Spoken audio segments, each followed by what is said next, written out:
नमस्कार दोस्तों, आज हम करेंगे परीक्षाओं में बार बार पूछे जाने वाले 30 मोस्ट इंपॉर्टेंट जीके क्वेश्चन का क्विज। तो देखते हैं आप 30 में से कितने क्वेश्चन जो हैं वो सही कर पाते हैं।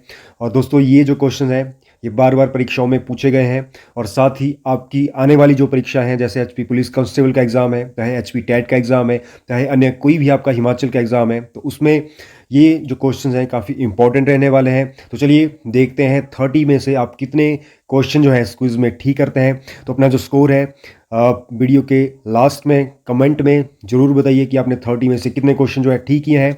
तो चलिए शुरू करते हैं आज का क्विज। तो चलिए फर्स्ट क्वेश्चन हमारा है वह है जिम कॉर्बेट राष्ट्रीय उद्यान कहाँ स्थित है। तो जिम कॉर्बेट जो राष्ट्रीय उद्यान है ये आपका कहाँ स्थित है। ऑप्शन आपके सामने आपकी स्क्रीन पर दिए हुए हैं। हिमाचल प्रदेश में है, उत्तराखंड में है, असम में स्थित है या सिक्किम में स्थित है। तो उसका सही आंसर आपका रहेगा वो है ऑप्शन बी, यानी कि उत्तराखंड में आपका स्थित है। तो जिम कॉर्बेट राष्ट्रीय उद्यान दोस्तों ये आपका उत्तराखंड में स्थित है।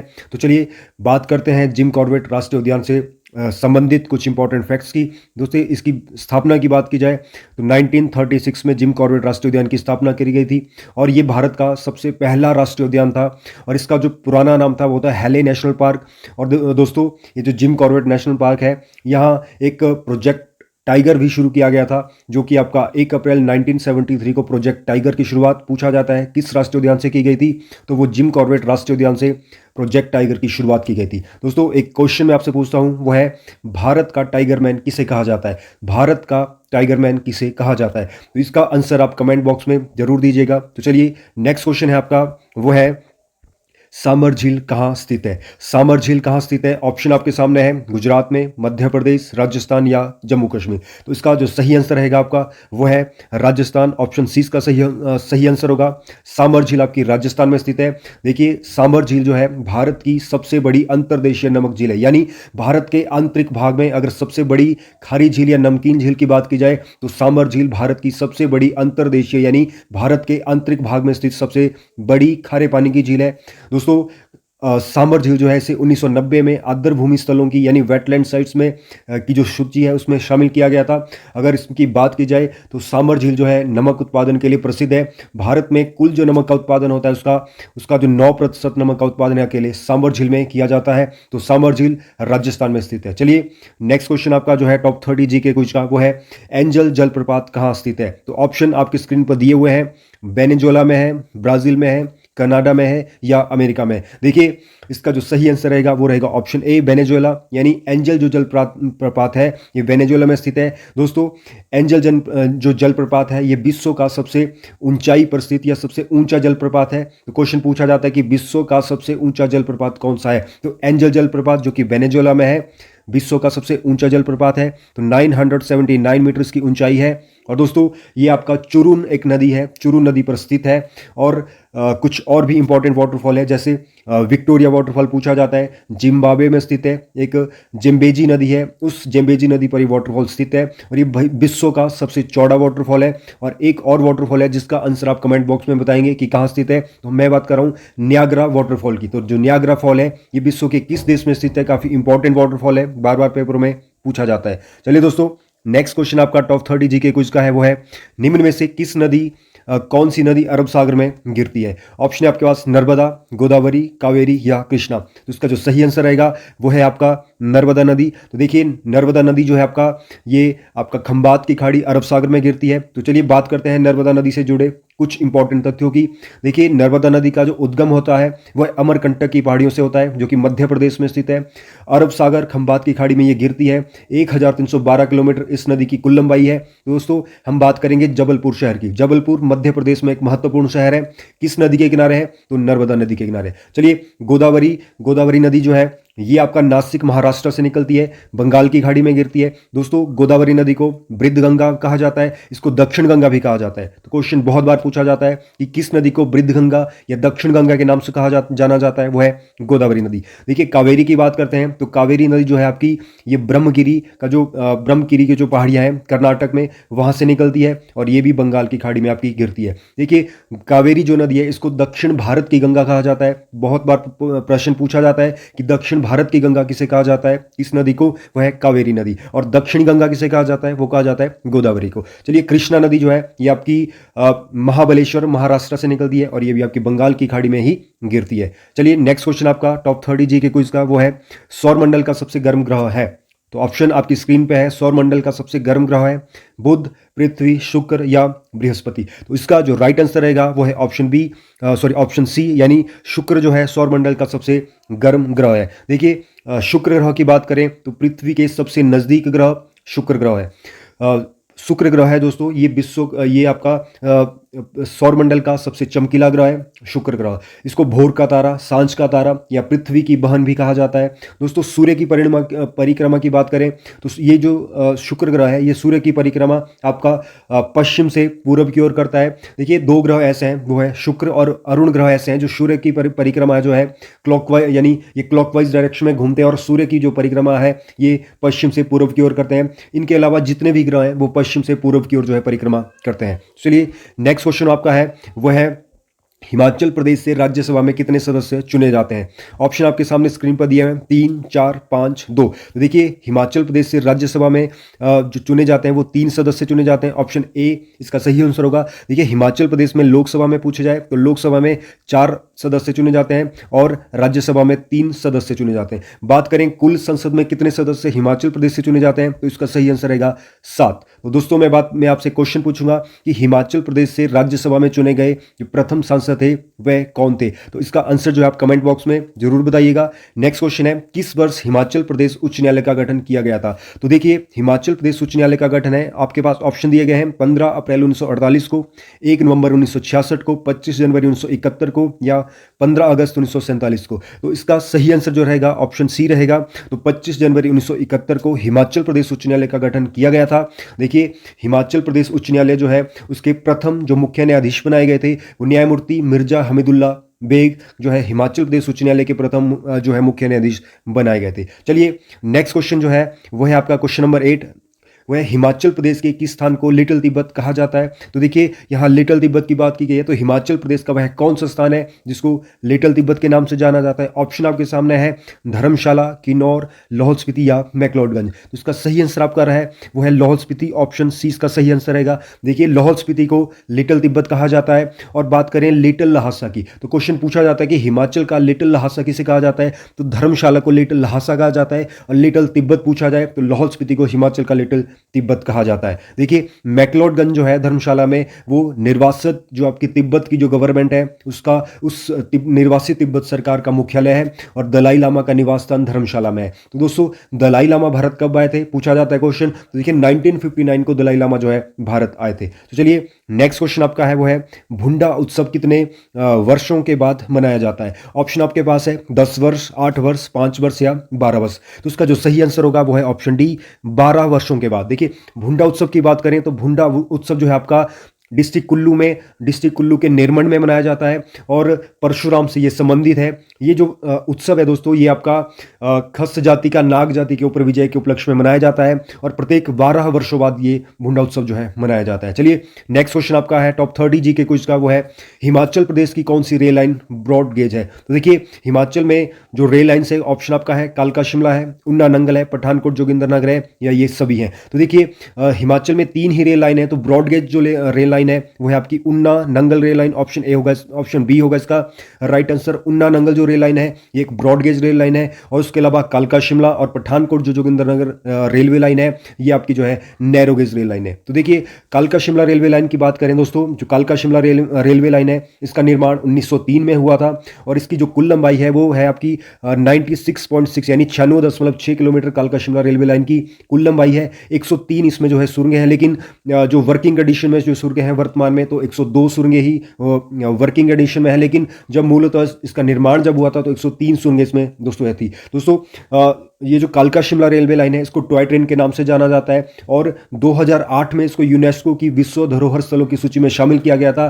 तो दोस्तों ये जो कालका शिमला रेलवे लाइन है ये हिमाचल प्रदेश की पहली जो है हेरिटेज साइट है जो कि यूनेस्को की सूची में जिसको जो है रखा गया था। बात करें इसके चीफ इंजीनियर की तो कालका शिमला रेलवे लाइन के जो चीफ इंजीनियर थे वो थे HS हैरिंगटन इसके चीफ इंजीनियर थे। और साथ ही एक क्वेश्चन पूछा जाता है बाबा भालकू से। तो दोस्तों बाबा भालकू वह व्यक्ति थे जिन्होंने कालका शिमला रेलवे लाइन का जो है छड़ी के द्वारा जो है सर्वे किया गया था। ठीक है, बात करेंगे पठानकोट जोगिंदरनगर रेलवे लाइन की। तो पठानकोट जोगिंदर रेलवे लाइन का निर्माण 1927 में हुआ था। 113 किलोमीटर ये लंबी रेलवे लाइन है, इसको कांगड़ा वैली के नाम से भी जाना जाता है। तो उन्ना नंगल जो रेलवे लाइन है इसका निर्माण जो है आपका 1982 में किया गया था और 33 किलोमीटर इसकी कुल लंबाई है और एक ये आपकी ब्रॉड गेज रेलवे लाइन है। चलिए नेक्स्ट क्वेश्चन जो आपका है क्वेश्चन नंबर 11 वो है हिमाचल प्रदेश के किस जिले में नवाही देवी का मंदिर है। ऑप्शन है कुल्लू, बिलासपुर, हमीरपुर या मंडी। तो इसका जो सही आंसर आपका रहेगा वो है डिस्ट्रिक्ट मंडी।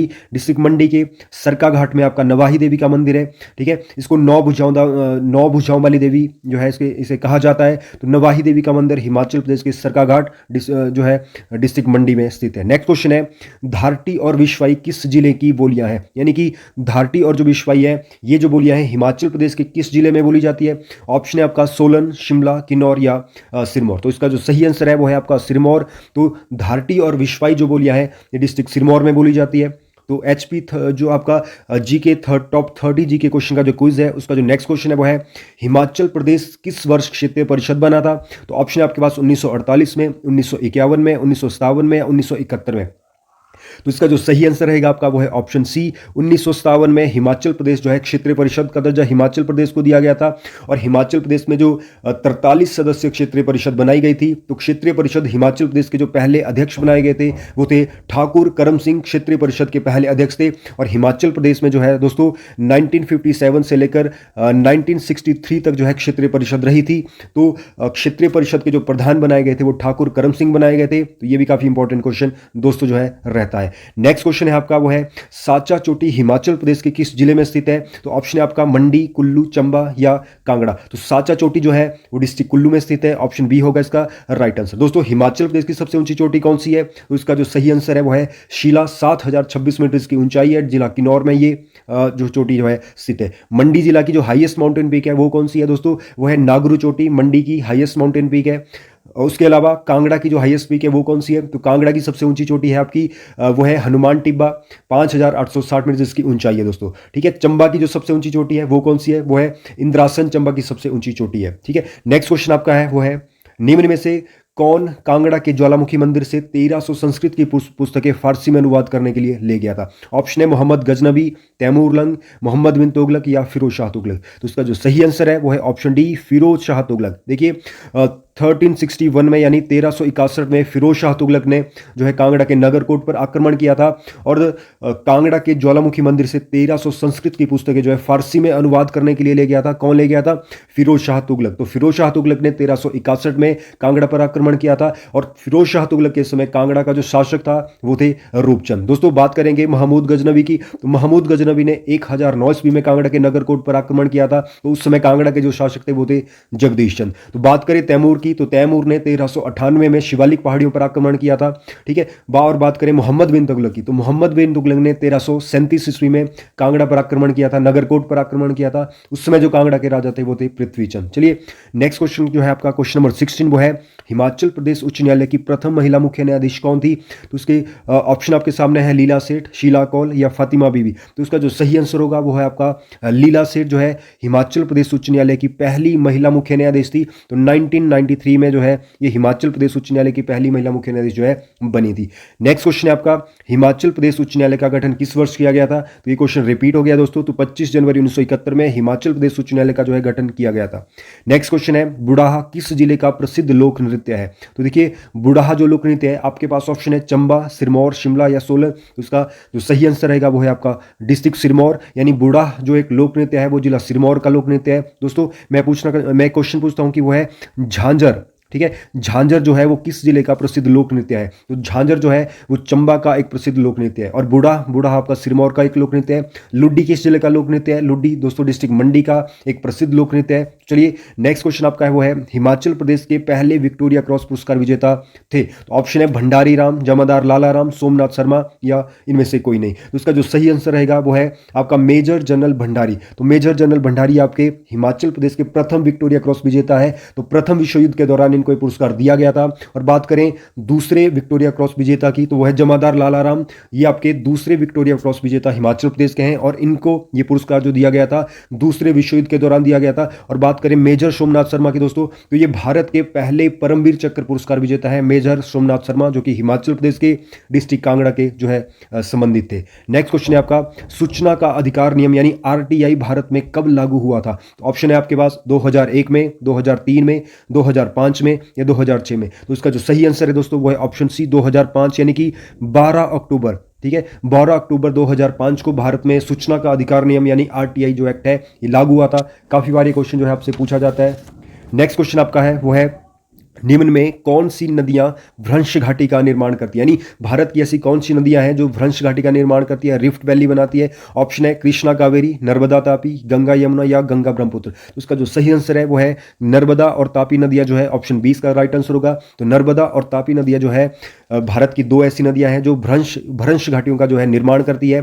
तो बात करें गंगा यमुना की, देखिए यमुना जो रिवर है, यमुना ये भारत की सबसे बड़ी सहायक नदी है, गंगा की सहायक नदी है। और बात करें ब्रह्मपुत्र और गंगा नदी की, ये विश्व का सबसे बड़ा जो नदी डेल्टा है सुंदरबन डेल्टा, उसका निर्माण गंगा और ब्रह्मपुत्र नदियों के द्वारा किया जाता है। दोस्तों गंगा को बांग्लादेश में पद्मा के नाम से जाना जाता है, ब्रह्मपुत्र नदी को बांग्लादेश में जमुना के नाम से जाना जाता है। देखिए याद रखिए। नेक्स्ट क्वेश्चन आपका है वो है ओजोन परत निम्न में से कहां पाई जाती है? आपके पास ऑप्शन है क्षोभ मंडल, समताप मंडल, आयन मंडल या मध्य मंडल। तो इसका जो सही आंसर रहेगा वो है समताप मंडल, ऑप्शन बी रहेगा इसका राइट आंसर। तो ओजोन परत जो है समताप मंडल में पाई जाती है। एक क्वेश्चन मैं आपसे पूछता हूं दोस्तों कि वायुयान चालकों के लिए जो सबसे उपयुक्त जो परत है वो है कौन सी परत है? तो वायुयान चालकों के लिए सबसे उपयुक्त या जो आइडल परत है वो है समताप मंडल और वायुमंडल की जो पहली परत है वो है क्षोभ मंडल। चलिए नेक्स्ट क्वेश्चन जो है आपका वो है विश्व का सबसे बड़ा नदी द्वीप है। ऑप्शन है आपके पास ग्रीनलैंड, इंडोनेशिया, जावा या माजुली। तो इसका जो सही आंसर रहेगा वो है आपका माजुली, ऑप्शन डी होगा इसका राइट आंसर। तो विश्व का सबसे बड़ा जो नदी द्वीप है यह है माजुली। ये दोस्तों भारत में स्थित है। भारत में कहां स्थित है? भारत के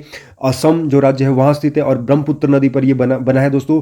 तो उसके बाद अगर ग्रीनलैंड द्वीप की बात करें तो ग्रीनलैंड विश्व का सबसे बड़ा द्वीप है। अगर नदी द्वीप की बात की जाए तो माजुली जो कि असम भारत में स्थित है, ब्रह्मपुत्र नदी पर बना है, विश्व का सबसे बड़ा द्वीप है। तो देखिए जो टॉप 30 जो जीके का क्विज है आपका, उसका जो क्वेश्चन नंबर 24 है वो है गंगटोक निम्न में से किस राज्य की राजधानी है? तो आपके पास सही ऑप्शन है इसका, तो गंगटोक ऑप्शन है मेघालय, सिक्किम, अरुणाचल या मिजोरम। तो देखिए गंगटोक जो है वो आपकी सिक्किम की कैपिटल है, ऑप्शन 20 का राइट आंसर होगा। तो सिक्किम की राजधानी है गंगटोक। अगर मेघालय की बात करें तो मेघालय की राजधानी आपकी शिलोंग। अगर अरुणाचल की बात करें तो अरुणाचल प्रदेश की राजधानी है आपकी ईटानगर। अगर मिजोरम की बात करें तो मिजोरम की राजधानी आपको जो है वो है आइजोल। दोस्तों हम बात करते हैं नॉर्थ ईस्ट के राज्यों की, तो क्वेश्चन पूछा जाता है कि सेवन सिस्टर, तो सेवन सिस्टर जो है वो किसे कहा जाता है? दोस्तों जो आपके उत्तर पूर्वी यानी नॉर्थ ईस्ट के जो 7 राज्य हैं जिसमें आपका जो है अरुणाचल प्रदेश आता है, असम आता है, मणिपुर आता है, मेघालय आता है, नागालैंड आता है और त्रिपुरा आता है। ये जो 7 राज्य हैं इनको, जो नॉर्थ ईस्ट के 7 राज्य हैं इनको सेवन सिस्टर के नाम कहा जाता है। तो बहुत बारी क्वेश्चन पूछा जाता है पेपर में कि सेवन सिस्टर किसे कहा जाता है?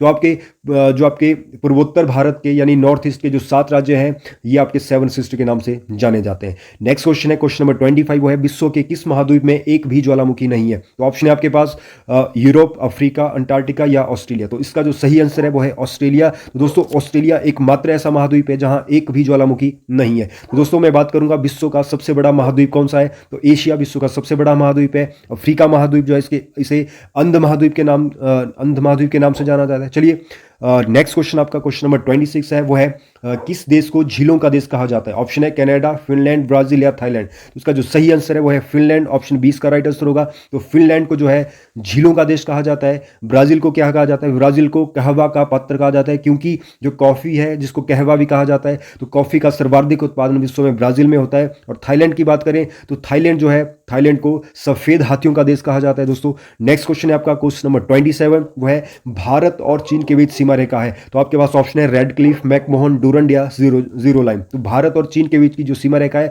उसका नाम है मैकमोहन रेखा। तो मैकमोहन रेखा का निर्धारण दोस्तों 1914 में किया गया था। तो मैकमोहन रेखा जो है भारत और चीन के बीच में है। तो बात करें रेड क्लिफ रेखा की, तो भारत और पाकिस्तान के बीच में रेड क्लिफ रेखा है। और बात करें डूरंड रेखा की, तो डूरंड रेखा जो है वर्तमान में पाकिस्तान और अफगानिस्तान के बीच में है। और बात करें जीरो लाइन की, तो जीरो लाइन भारत और बांग्लादेश यानी जो त्रिपुरा और बांग्लादेश की जो बीच की जो बाउंड्री है उसको जीरो लाइन कहा जाता है। नेक्स्ट क्वेश्चन है वो है क्वेश्चन नंबर 28, कौन सी पर्वत श्रृंखला एशिया को यूरोप से अलग करती है? ऑप्शन है हिमालय पर्वत, एंडीज पर्वत, यूराल पर्वत या ये सभी। तो इसका जो सही आंसर रहेगा वो है यूराल पर्वत। ऑप्शन सी इसका राइट आंसर रहेगा। देखिए यूराल पर्वत जो है वो एशिया को यूरोप से अलग करता है। अगर बात करें विश्व की सबसे ऊंची पर्वत श्रृंखला की, तो हिमालयन जो रेंज है वो विश्व की सबसे ऊंची पर्वत श्रृंखला की श्रृंखला है। और बात करें एंडीज पर्वत की, तो विश्व की सबसे लंबी जो पर्वत श्रृंखला है ये एंडीज पर्वत है, जो कि आपके दक्षिण अमेरिका महाद्वीप में जो है ये स्थित है। नेक्स्ट क्वेश्चन है क्वेश्चन नंबर 29, वो है राष्ट्रीय हिंदी दिवस कब मनाया जाता है? ऑप्शन है 10 जनवरी को, 14 सितंबर को,